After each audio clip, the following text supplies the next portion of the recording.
If you look at a map of Mordor, you can see that it's actually quite a large land, and that places like Barad-dûr, Mount Doom, and the Black Gate are all situated in the small northwestern corner of that land. To the south is a large land only known as Nurn, which includes the large inland sea called the Sea of Nurn. So what's the deal with this large eastern part of Mordor? In this video, let's talk about Nurn, the breadbasket of Mordor. When you picture Mordor, you probably picture an awful volcanic wasteland, and this is accurate if we're talking about the plateau of Gorgoroth. This is the hellish terrain that Frodo and Sam cross when they go from Cirith Ungol to Mount Doom. It's a barren plain dotted with fissures that belch fumes, there's very little running water, the only vegetation are depressing looking shrubs with thorns, and to make things worse, there's flies, lots of flies. Some parts are more habitable than others. Obviously, the closer you get to Mount Doom, the worse it gets. And the region contains most of Sauron's industry, his mines and his forges. But one thing that Sam notes when the hobbits are crossing the Morgai, the valley and road that skirts along the edge of Gorgoroth, is the camps of Sauron's forces, and where there are camps and soldiers, there must be food. And obviously, Gorgoroth does not look like the kind of place that has much food.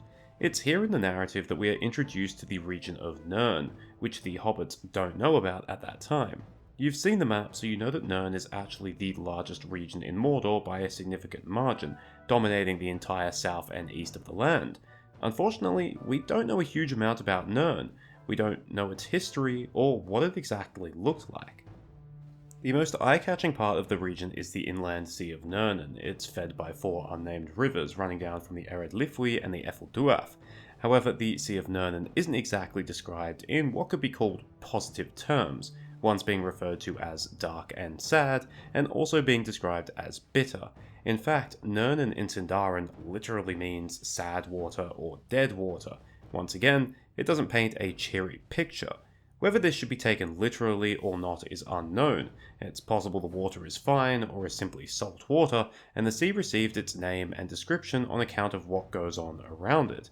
Or alternatively, Nurn could have been a toxic dead sea due to A, being in Mordor, and B, being polluted by Sauron's forces. But regardless of the state of Nurn and the water, it plays an important role in Sauron's war machine, because simply put, Nurn is the breadbasket of Mordor. It's the place that feeds Sauron's armies. The land is described as beyond the fumes of Mount Doom, but possibly still benefited from the volcanic ash that the mountain spewed forth. Like I said before, we don't know what the land looked like, but it was clearly no wasteland and was clearly far more fertile than Gorgoroth or any other part of Mordor at the very least.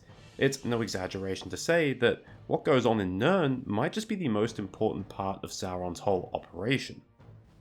And what goes on is nothing good, and it's perhaps the whole reason why Nurn is the sad water, and Nurn is, well, sad. As you might expect, Sauron's agricultural operations are made possible by slaves, described as being men.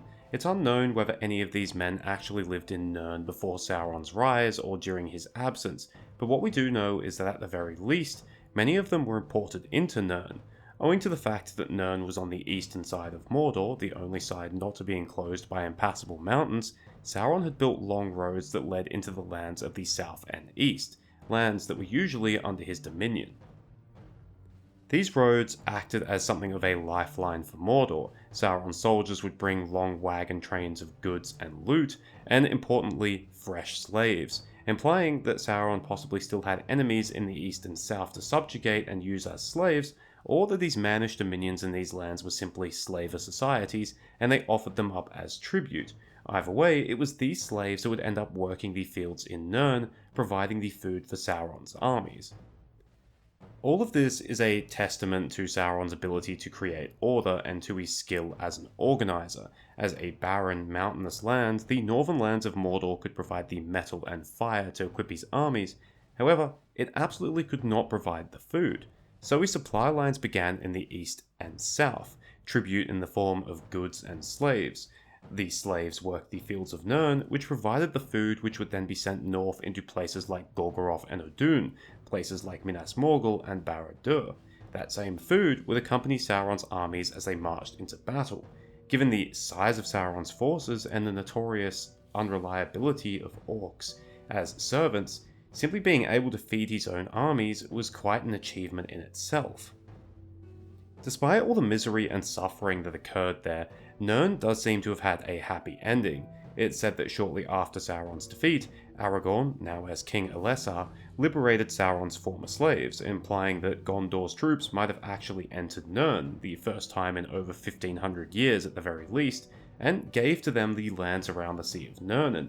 This would suggest that despite descriptions of the water being sad, bitter, or dead, and the land probably being the site of many atrocities, the place was probably at least pleasant enough that someone would want to live there. But it does create a rather amusing scenario. It's good diplomacy by Aragorn for sure, liberating these slaves and gifting them the land would ensure loyal friends in Nurn, and would prevent any upstarts, possibly some of Sauron's surviving diehard servants, from using the land much like Sauron did. However, if the slaves of Nurn were from all across the vast lands of the east and south that either served or resisted Sauron, they might not have a lot in common. Most of them probably wouldn't have spoken similar languages. Oh well, I guess they could have just went home, if they still had one. Unfortunately, Nurn isn't really seen in a lot of adaptations of Tolkien's work, perhaps not due to obscurity or unimportance, but perhaps due to simply how far away it is. Even the Lord of the Rings Online has not released Nurn as a region, although you can explore the plateau of Gorgoroth and reach the borders of Nurn.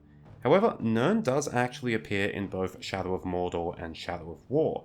While I definitely haven't pulled any punches in the past when it comes to shitting on those games' representation of the lore, I think both games did a decent job with Nurn. Maybe they're portrayed as too green and not as sad as they should be, but then, at this point in the game's lore, Sauron has only just returned to Mordor, so maybe they were a bit nicer at that time. Thank you for watching, I hope you enjoyed it or at least found it interesting.